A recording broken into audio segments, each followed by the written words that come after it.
Good morning, everyone, and welcome to the Fall Commercial Vehicle Business Summit. Whether you're coming back and joining us again, or this is your first time, I just want to take a minute and talk a little bit about why we put the energy and effort into presenting this for you. We look at the commercial industry as a very large business. In fact, this industry supports 80% of the GDP of the United States. And it's made up of a wide and diverse group of stakeholders: OEMs, manufacturers of upfits, accessories, their distributors, upfitters, the dealers, and of course, all the other companies such as finance companies, fleet management companies, transport companies, warranties, tires, everything. And when you think about this entire industry, it's close to $1.5 trillion a year in revenue flowing through it. So it's big, but people hadn't really been talking about it as a business. We look at vehicles, we look at transport, we look at some units of how fleet works.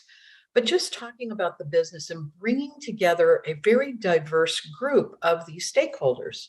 So that's our goal over the today and tomorrow, is to bring together for you a buffet of ideas, perspectives, and just information. Now, the good news is that last week, Work Truck Solutions published our Q4 trend. And I will tell you, there's at least a little bit of cautious optimism around that. We know that that everything that's going on around us, from the supply chain to the economy to the lack of inventory in the channel, are all challenging. But in Q3, we actually saw an uptick in the number of vehicles on dealers' lots. In Q2, it went up on average 2. Q3, it went up on average 4. And, the prices of these vehicles are holding. They're not going down, they're not going up, and the demand is still great. So it's a good place to be in the context of what's going on around us. Now, I know you have an entire schedule to look at, but I did want to make a few run through for you. We've got upcoming in a few minutes, Andrew and I are going to talk about market outlook. Then our fabulous Jim Press is going to do his fireside chat with a very interesting group who's going to look at internal and external factors in this new mobility era. Gregory Skinner is going to walk us down the path of mobility.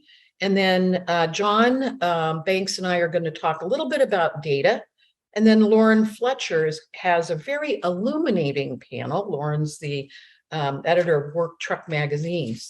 And then wrapping up today, Ben Winters, who's a great guy from Transfer Flow, will wrap up with a manufacturer's perspective of dealing with all of these challenging times.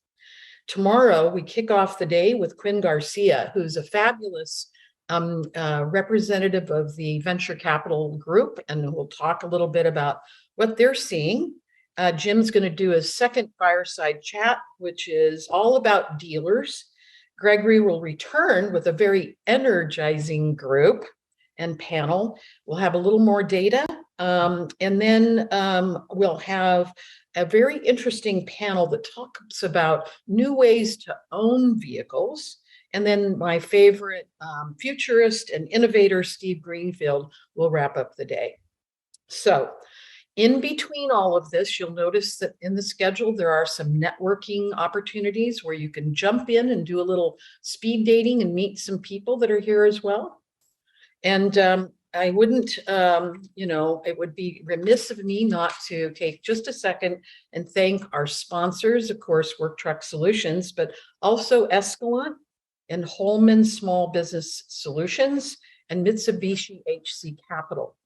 So with no further ado, I would now like to introduce you to Andrew Robel, who is the Director of Auto and Mobility, and we're going to talk a little bit about driving towards the future of commercial.